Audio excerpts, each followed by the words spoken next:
Delegates, advisors, staff, and all other MUN aficionados who have made the journey to Montreal this weekend, welcome again to McMUN 2012.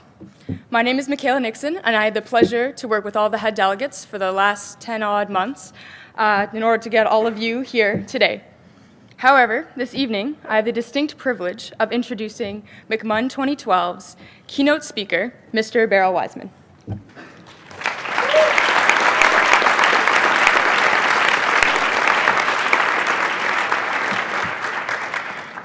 Beginning with an undergraduate degree in government, history, and economics, Mr. Wajsman went on to receive 2 degrees from McGill Law School.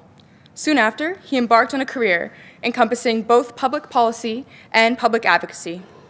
During his early days in Ottawa, his involvements were diverse, ranging from directing a Privy Council-sponsored report on the access to justice in Canada to acting as a member of the Canadian Consultative Commission on Multiculturalism.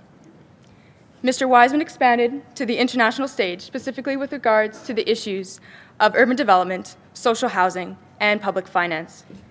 He has acted as a consultant on important infrastructure and job creation programs in the United States, France, Brazil, and Venezuela, bringing together employers, major unions, and city administrations.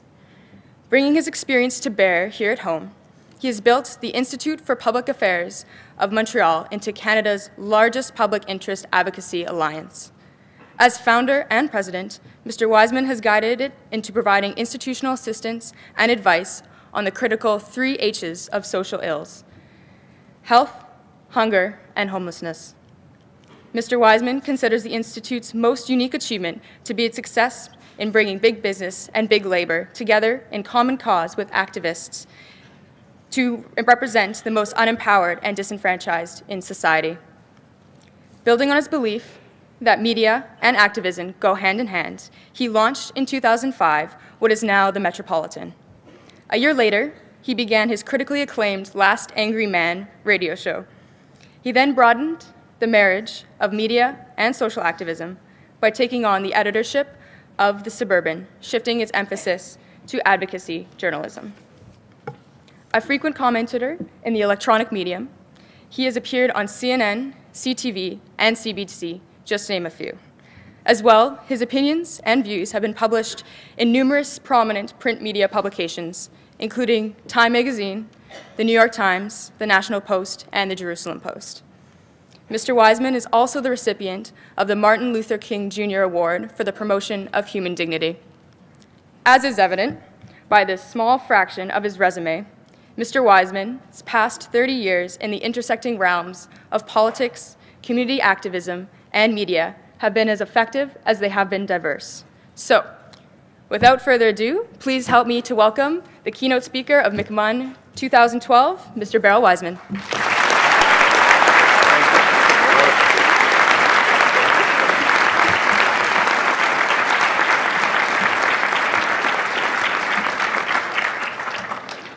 Yay, you, all of you. You know, I just came from a political convention of one of our 3 great parties in this country.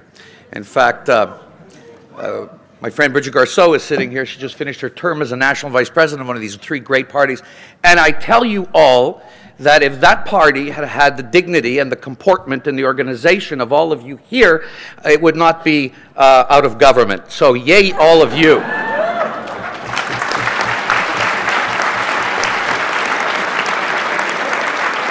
Truly. Michaela, thank you for that introduction.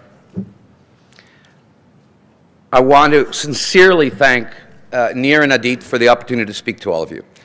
I do a lot of speaking, and in many of these places, there are people of power and privilege and preference and influence, and there have been prime ministers and ministers and others.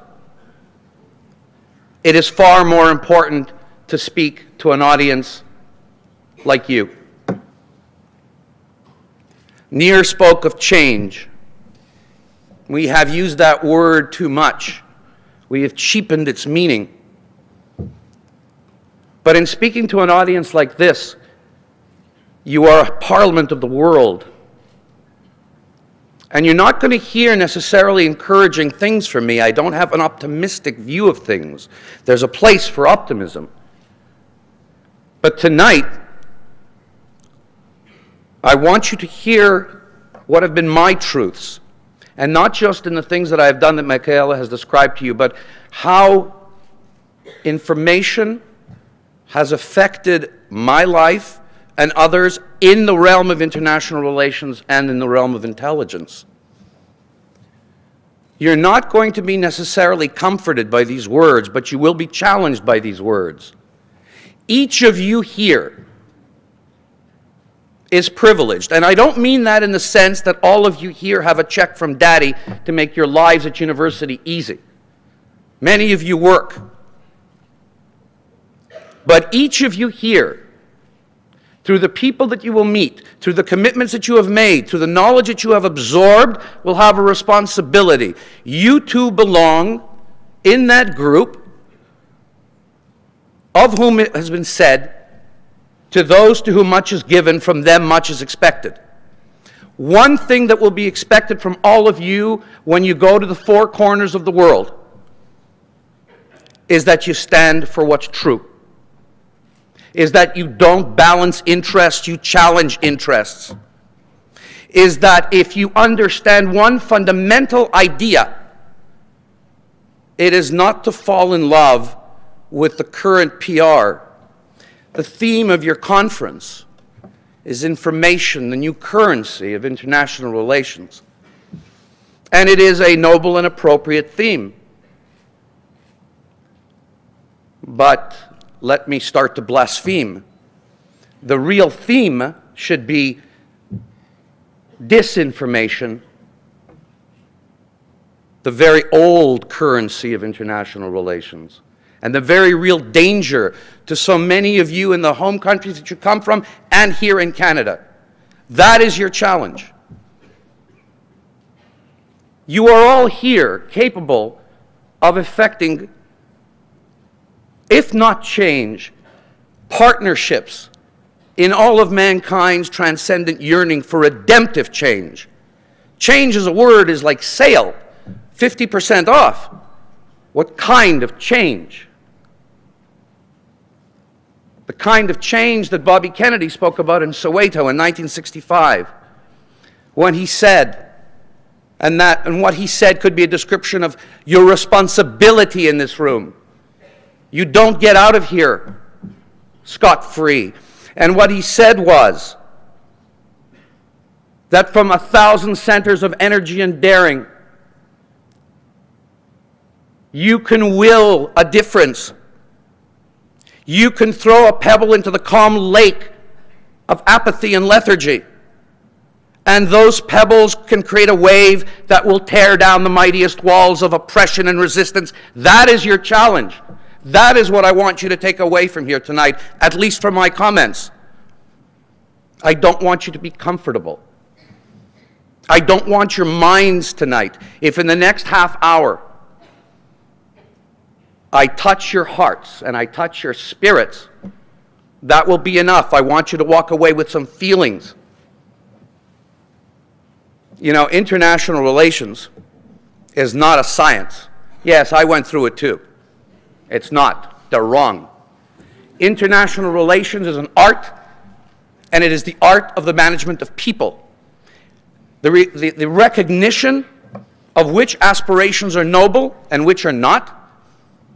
The ability to bring together diverse groups and explain to them what is possible and what should not even be considered. And more than anything, regardless of what price you may pay in terms of career or advancement, the responsibility of speaking truth to power. Never think for a moment, never have that wonderful thought that comes across all our minds of anybody who's in public affairs, and you are all in public affairs, that it's okay when I get into power, I'll make a difference. You won't, because compromise starts there, and you are worth much less than when you started. You make a difference going in.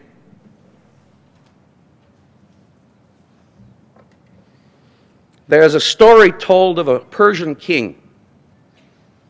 The king had two sons. And one son, the eldest, was quite brilliant and shrewd. His brilliance was in the manipulation of the public treasury. His brilliance was in the devious art of court politics. And of course, being the eldest, he assumed that he would be named the successor to his father. The second son was wise and learned and studied, but he wanted no part of court politics. He didn't believe that the progress of his people could be achieved from an ivory tower. So he would spend his days going among the poor in the marketplace. He would spend his treasure helping the sick. And one day, his father announced his decision as to who would succeed him. And it was to the youngest son that he gave that honor. And the oldest son could not understand, and he went to him, "Father, I have served you so well. I have learned the ways of your life. Why do you give the succession to my younger brother? Is this what the people need? I have the brains." And his father said to him, "A heart the people need for a king.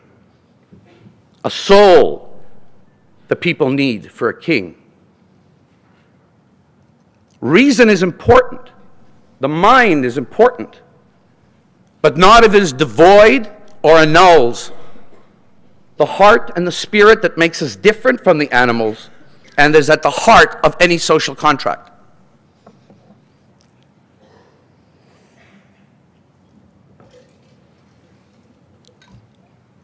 This conference, thank you, takes place at a very special time in the calendar. And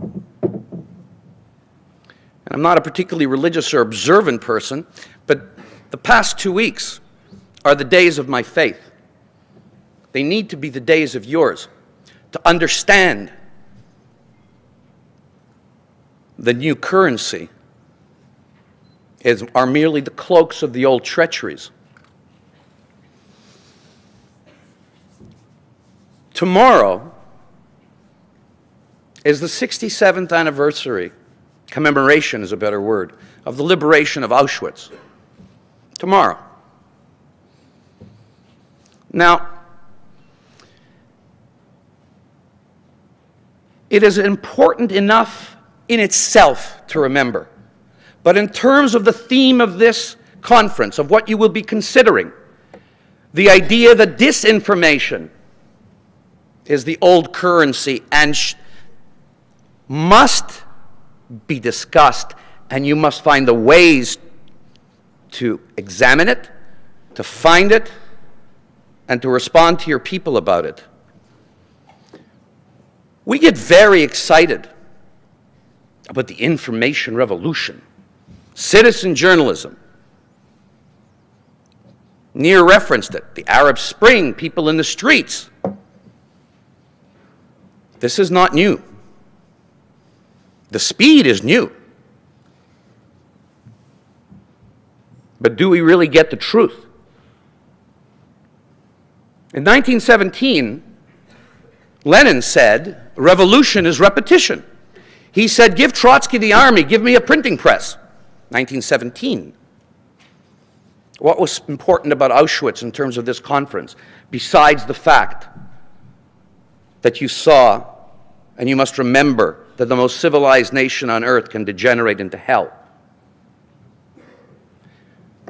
That information or disinformation was not used at its most effective by modern technology.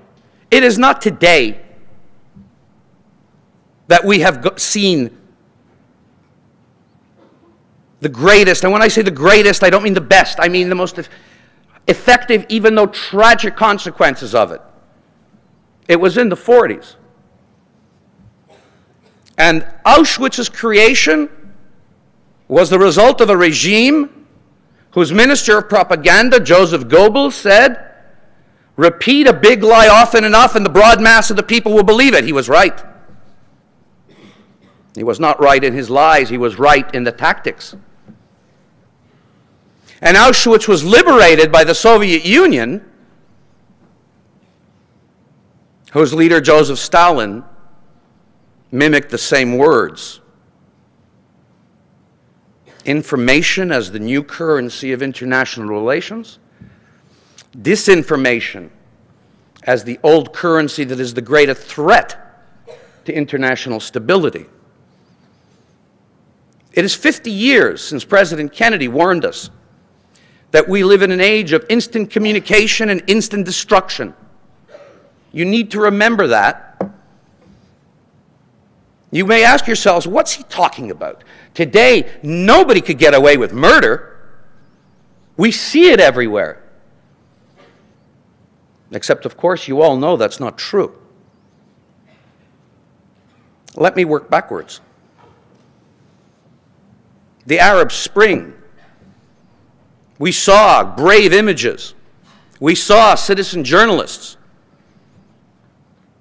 Do we today see what has happened to the liberals who led those revolutions?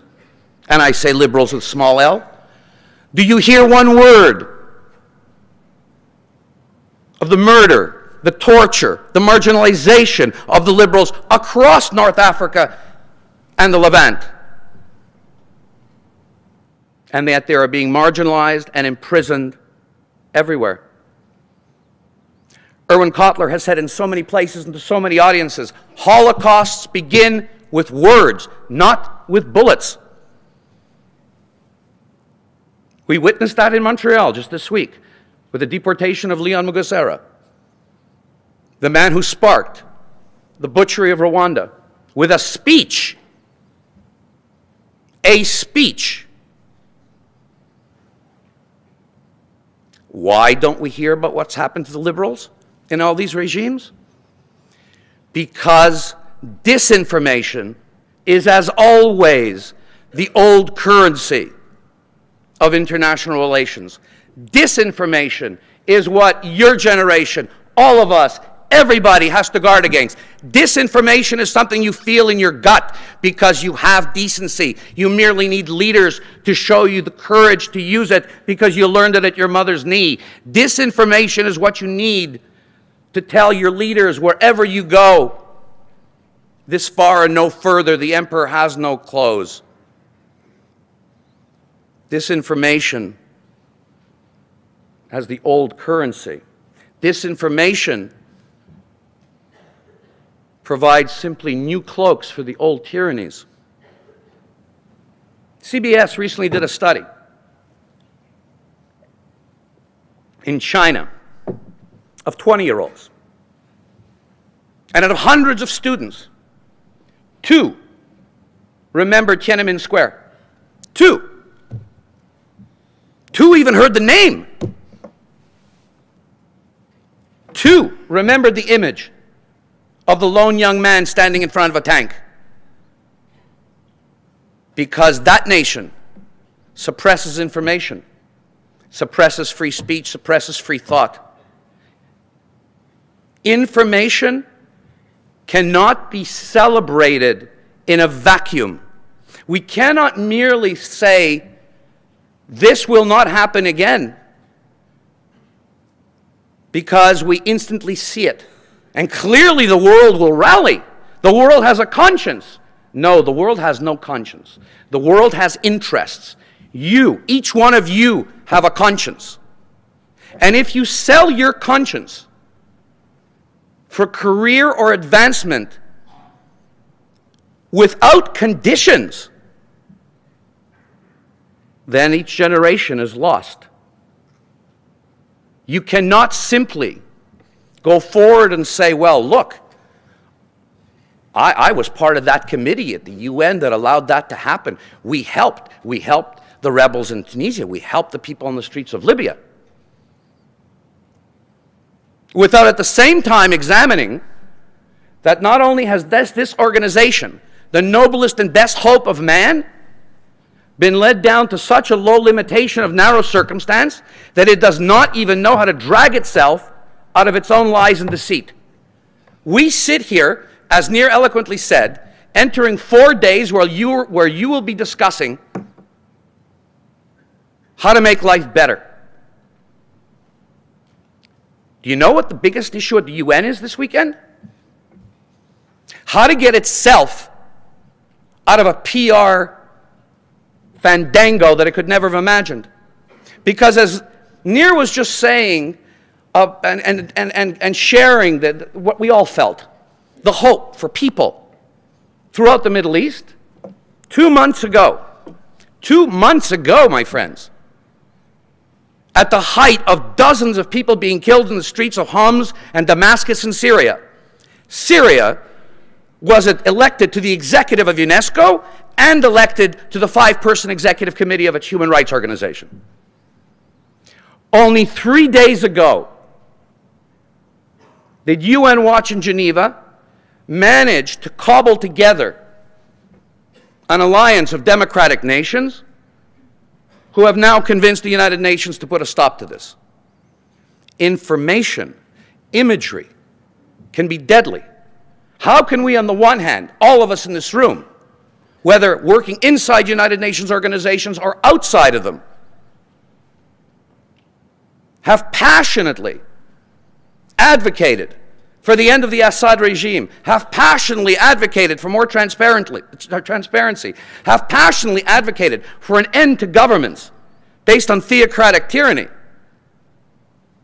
At the same time, are we going to sit idly by when the very organization that all of you represent doesn't know what its left hand is doing from its right?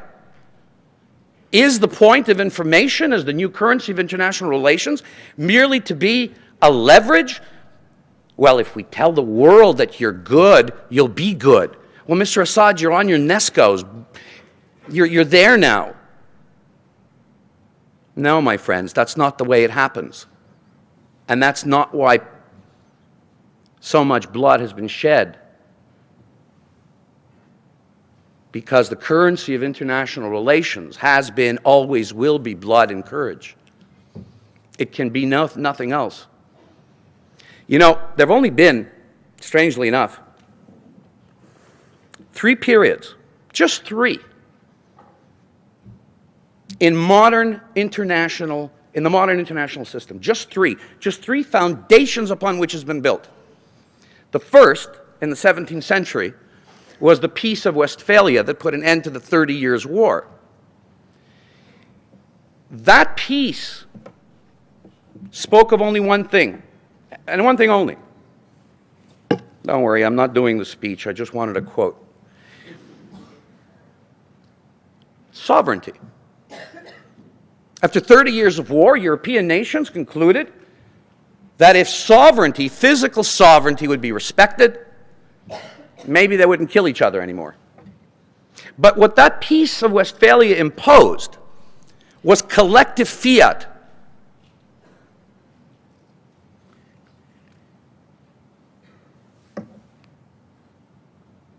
And amazing things started to happen in Europe around the same time. There was a rejection of collective fiat, order, physical sovereignty. The imposition of collective thought was not enough for some people.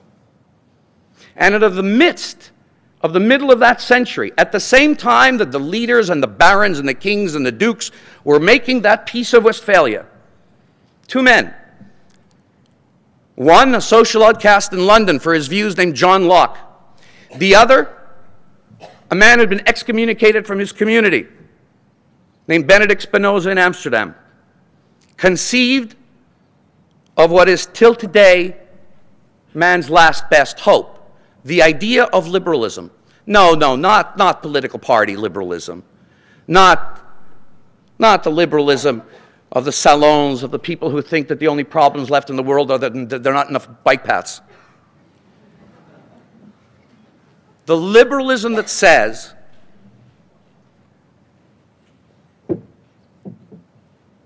that society exists for the fullest flowering of individual possibility, unhindered and unhampered by collective fiat. And as much as today we celebrate Locke and Spinoza, as much as today we teach in universities how their ideas opened the way for Rousseau, for Jefferson, for Thomas Paine, for the survival and success of liberty, then they were outcast. That information is the new currency forever and a day of the international system. The idea that we exist and our public efforts exist for the protection of the weakest.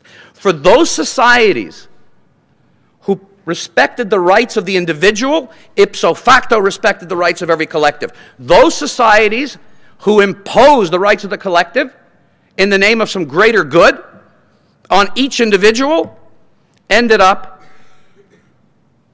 in slaughter.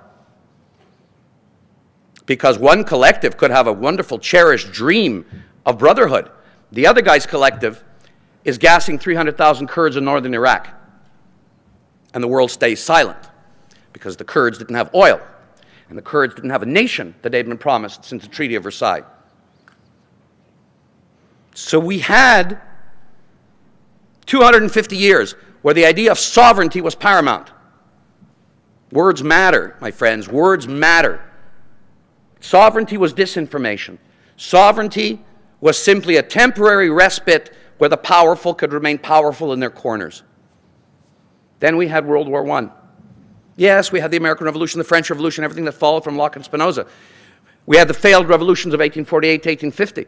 But they didn't fundamentally change the premise of the international system, which was physical sovereignty as the most important organizing principle. That didn't change till the Treaty of Versailles and the League of Nations that followed it. And what did the League of Nations talk about? The League of Nations talked about peace and order. Not liberty, not justice, not freedom, not individualism. Peace and order. We've butchered 30 million people. We've destroyed the best of a generation. Let's end it. It was kind of a weariness, the Westphalian weariness. But at least it overcame one thing. It overcame the sanctity of sovereignty, under which so many tyrannies demand obedience. Then came World War II. And it was clear after that war, where the most civilized nation on earth, the home of Beethoven and Goethe and Nietzsche, descended into madness, that more would have to come into the popular vocabulary. The words that make up information, the words of sovereignty, the words of peace and order were not sufficient. We needed justice. We needed freedom. And we needed respect for the individual.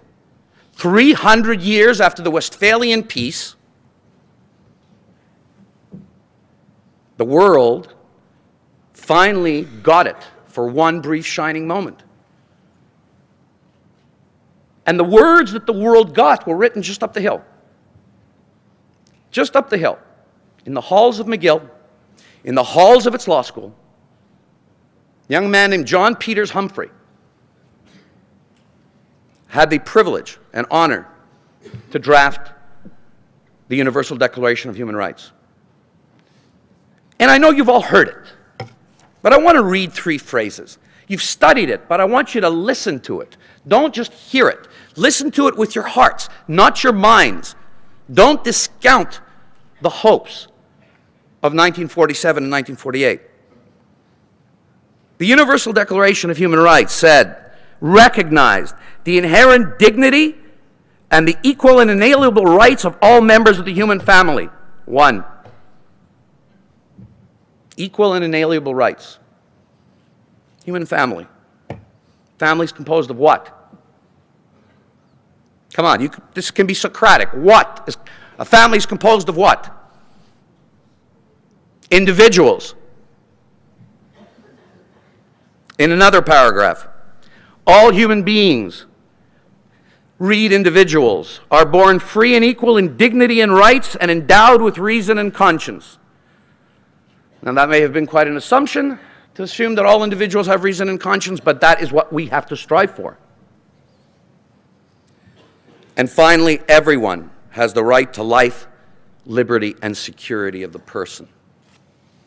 For the first time in human history, there was a new currency of the international system. Information is words. And for the first time, the international system was founded on the principle of individual worth and the responsibility of individual conscience. And do you know why the United Nations worked for the first 10 years? And that's why I called it one brief shining moment. Because for the first decade, they really tried. For the first decade, membership was not automatic. There had to be minimum standards of civility in a nation that wanted membership. And then, in the 60s, in the midst of all the revolutions, people marching, young people marching for justice. It wasn't just about the Vietnam War. Freedom riders in the South. Information. The world saw those images of young freedom riders being beaten. It didn't stop the fact that 11 days ago, in these days that should sear our souls, it would have been the 83rd birthday of Martin Luther King Jr. It didn't stop the fact that he got his head blown off on the balcony of a cheap motel in Memphis, demonstrating for the individual dignity of garbage workers. But the world saw the images. Where was the justice? What was being done to undermine these glorious words? What was being done to undermine the words that are written on the plaza in front of the United Nations, the first noblest idea of a united world spoken by a prophet in the streets of Jerusalem? And they shall turn their swords into plowshares, and nation shall not make war upon nation anymore. Well, the images of the freedom riders, the images of Dr. King getting the Nobel Prize were as window dressing. Just as today, the images we have in our minds of the Arab Spring, of the brave liberals in the streets, but we have no images of what is being done to them as theocratic governments take hold across the middle rim of this small planet. So then, in the 60s and 70s, when people in the West, young people in the West, all of you here would have been in the streets, were marching for social justice and the rights of the individual, deals were being made.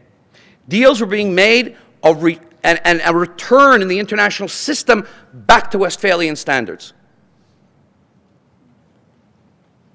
It started with oil.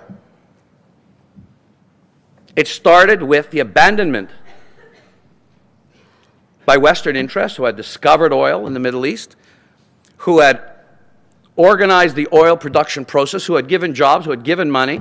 And don't boo oil. This is not a matter of industry being wrong and everybody else being right. This was a fight in the Middle East between the sheikhs and the corporations. And they both got into bed together. We had sovereignty anew. It was decided that natural resources on the international level had nothing to do with the individuals who discovered it, that individual effort would not be rewarded, that merely because it was discovered in some physical place, it belonged there. Back to Westphalia. In 1973, the newly wealthy nations formed OPEC, that I assure you has more power than the United Nations. And at the same time, Western business interests, who informationally and in the public images condemned those organizations, in fact did business with them, and in fact pushed their governments to allow open trade with Eastern Europe. So after 30 years of fighting against tyranny, after the last best hope of man talking about the universal rights of man, the very nations that had won the war were about to lose the peace to interests who cared not a whit about the sacrifices that had been paid for individual worth. But you know, in the middle of the 70s, in the middle of this push, globalization isn't 10 years old. Globalization is 35 years old. It started in the 70s. Two brave men stood up in Congress in the United States, Senator Henry Jackson and Congressman Charles Vanek of Ohio. And they passed something called the Jackson-Vanek Amendment. And over the objections of presidents and corporate leaders, it said, America will not do business with tyrannies. It said, you don't get, Mr. Corporate America, you don't get to use the cheap labor of Eastern Europe until they free their people. 5 years later, the nations of the Western world who had won the war and now understood they might lose the peace signed what was called the Helsinki Accords, the Helsinki Final Act. And more than Reagan's Star Wars and more than Reagan's outspending of the Soviet Union on defense, it was the morality of those actions that could not be denied by the legislatures, the parliaments, and the congresses of the various nations in the free world that stopped the West from doing business with tyranny. Those actions, more than anything, led to the fall of Eastern Europe. Those actions, more than anything, of two brave men, led to 20 new democracies on the European continent. And in fact, as imperfect as Russia is, it is certainly a lot better than the Gulag archipelago that it was. But we stand today on the brink of yet another moral bankruptcy. A moral bankruptcy that started some 10 years ago, when under a progressive American president, interests who were not at all engaged with human dignity, but who gave information into the international system that the way to go was further globalization, those interests said, forget Jackson-Vanek, forget Helsinki Final Act. We need cheap labor, and we're going to do business with China.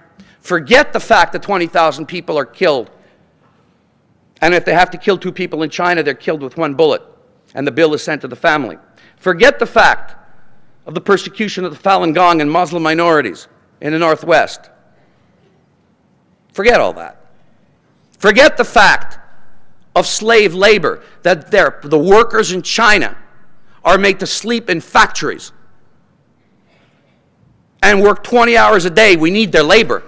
Don't worry about most favored nation trading status. Don't worry about human dignity. We're past that. Because economics and trade will lead to liberalization and human dignity. My friends, never in the history of mankind has appeasement of tyranny, and in this case, enrichment of tyranny, led to the liberalization of anything. So we find ourselves today at a crossroads. Governments are beginning to wake up. You heard it in President Obama's speech the other night. They're beginning to wake up to the fact that they may have betrayed the highest ideals of the international system by not calling the disinformation that was being sold to the world the lie of which it is. So as you all go through the next 4 days, I want you to clearly remember, think of what you can do within the international system. Think of what you can do to make it better. But understand that our generation and our time is the precipice. The United Nations, to most, has already lost any moral legitimacy. It is soon to lose its relevance unless it is dragged back from that precipice to the original words of John Peters Humphrey. It wasn't that long ago. And I ask you to remember one final thought. And I want to paraphrase Dr. King, that whatever you consider the new currency of international relations to be, it must never be a check drawn on the moral capital of mankind that is returned for insufficient funds. Your challenge, your responsibility, wherever you go, in the four corners of this world, is to make a new alliance of conscience and character and courage, so that the words that have kept man's best hopes alive from John Locke to John Humphrey are never forgotten and are never lost in the greed and the narrow circumstances of today. Thank you very much.